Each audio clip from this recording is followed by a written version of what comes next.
So pro-Hamas protesters decided now would be an amazing time to break up the Easter service at St. Patrick's Cathedral in New York. And here's what that sounded like.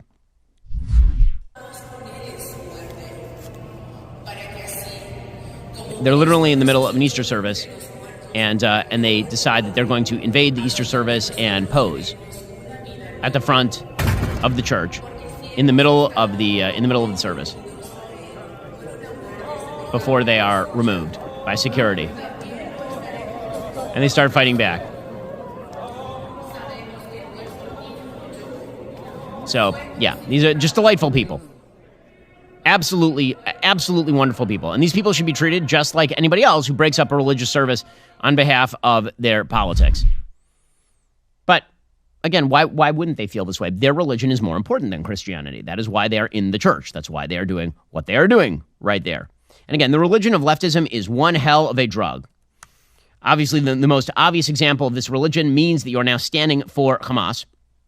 So over the weekend, the far left basically just declared itself in favor of Hamas, just declared itself against Israel. Israel, by the way, it is worth noting, just carried out one of the great military operations in modern history. Israel just carried out a military operation at Shifa Hospital. So Shifa Hospital, you remember, was a source of major contention because Israel surrounded it and then it waited for a long time and tried to clear out as many civilians as possible. And Hamas was inside trying to keep the civilians in. Well, Israel had moved most of its forces down south toward Rafah in the Gaza Strip. And that meant that Shifa Hospital was reinvaded and retaken over by Hamas. Israel ended up performing an absolutely incredibly effective military operation in Shifa Hospital.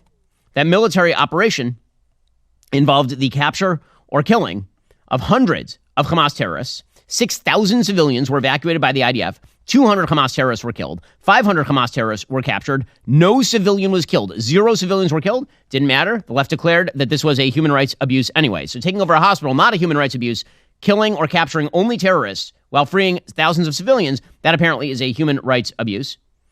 This presumably is why Jamal Bowman spent the weekend suggesting that the real problem in the Middle East is the Prime Minister of Israel, Benjamin Netanyahu. Here he was calling Netanyahu a maniac on national TV, which is amazing for a dullard who doesn't know the difference, apparently, between a fire alarm and a door opener. We need a permanent ceasefire. We need to bring in hundreds of trucks that are 5 miles away from Gaza right now of aid to save as many lives as possible. There's a humanitarian crisis. The majority of Gaza has already been destroyed through acts of collective punishment by this maniac, Benjamin Netanyahu. I'm 100% with Senator Schumer. He needs to be removed. He is a blockade to a pathway to peace, and we need a ceasefire right now. That's what we should be focused on, humanitarian aid. A pathway to peace. He's the blockade, not Hamas, the terrorist group that takes over hospitals and builds tunnels underneath civilian areas. Hamas is not the barrier. By the way, Israel has accepted pretty much every ceasefire proposal put down that would involve a temporary ceasefire and release of the hostages. Hamas keeps turning it down because they want to survive. And Jamal Bowman is out there standing for Hamas because this is what the far left is. This is the religion. The religion requires acts of fealty. And that act of fealty involves bowing down, as we discussed last week, bowing down deep to actual Islamic terrorists who murder people on the regular and turn an entire area into a terrorist hellhole. If you're like most Americans, you're struggling to make ends meet. Everything is more expensive these days. By the time you pay the bills, fill up the car, go grocery shopping, there might not be much left. You're laying out your credit card for all non-essentials, maybe even some essentials. And last I checked, the average credit card interest rate for Americans is now 24%, which is crazy. How are you supposed to dig yourself out of that debt? If you own a home, I want you to call my friends at American Financing right now. Interest rates have finally dropped into the 5s, which is the lowest they've been in a long time. Call American Financing to talk about their refinance options. They save their customers an average of $854 a month by tapping into their home equity and wiping out high-interest credit card debt. Think about it. $854 a month is like a $10,000 raise. What a relief that could be for you and your family. Call American Financing at 866-721-3300. Again, that's 866-721-3300. If you call today, you might not have to make next month's mortgage payment. That's 866-721-3300 or visit AmericanFinancing.net. NMLS 182334, NMLSConsumerAccess.org. APR for rates in the 5s start at 6.799%. For well-qualified borrowers, call 866-721-3300 for details about credit, costs, and terms. Chris Van Hollen, the idiot senator from Maryland, he is saying the same sort of stuff. He suggests that the United States should hold up aid to Israel in order to save Hamas, apparently. Look, the Biden administration had been planning to submit to Congress a new round of weapons proposals.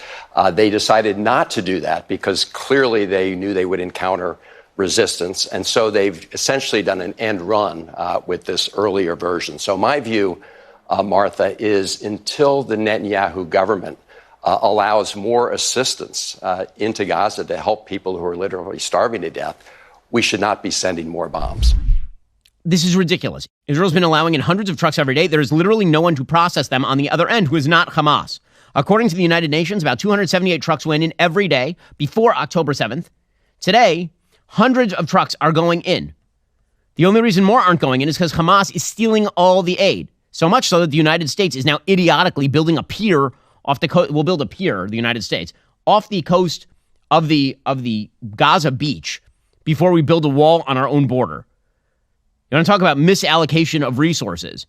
By the way, a bunch of Palestinians just drowned trying to get to that aid on the pier. So things are going amazingly well. And by the way, it puts American military men and women in harm's way in a very dangerous area for no apparent reason. Because it turns out that even after you get that stuff off the pier, ain't no way to get it to the civilians who are inside Gaza because Hamas is stealing all of it.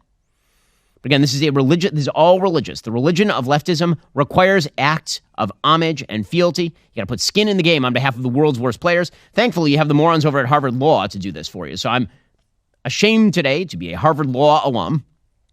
Apparently, the Harvard Law Students Association decided to pass a resolution divesting from Israel, which, like Israel cares, and that's going to stop the war in Gaza, apparently, against Hamas. They're going to let Hamas survive because a bunch of idiotically indoctrinated left-wing students at Harvard Law School decide that they are very, very mad. The resolution calls on the Harvard management company to divest from Israel over what it calls the genocide of Palestinians. Again, let me be clear. There is no genocide happening in Gaza. If there were genocide happening in Gaza, there would be hundreds of thousands of dead. Civilians would just be being mowed down. That is not what is happening. The majority of people who have actually been killed are young military-age males. Not only that, Hamas is lying about their statistics. Not only that, once again, if Israel had wanted to, for example, bomb Al-Shifa Hospital with civilians inside and kill terrorists, it could have done so. It didn't. It cleared 6,000 civilians from Al-Shifa before actually going in. But these people don't care about the truth because, again, this is a religion. It is a religion to them. Facts are of no consequence whatsoever. Here's one of these Harvard Law students speaking about how she is the true hero. She's the real hero. Again, can I just tell you, I went to Harvard Law. This is some of the most privileged people on planet Earth. They're not heroic in any way. The people who go to Harvard Law are living in dorm rooms and studying law at one of the richest places on the planet. And then they're going to get out and get $200,000 a year jobs at white shoe law firms in New York. And all these people, the heroism. These students are dissenting. We condemn your complicity. And we are calling on them to immediately divest from genocide. This is our story. And we are co-authoring it with the resisting people of Palestine. Okay, pause it right there. This is their story. First of all, it is not your story. You're a Harvard Law student. Second of all, you're co-authoring with the resisting people of Palestine. Do you mean Hamas? Because those would be, at this point, the resisting people of, or the Palestinian Authority or Islamic Jihad.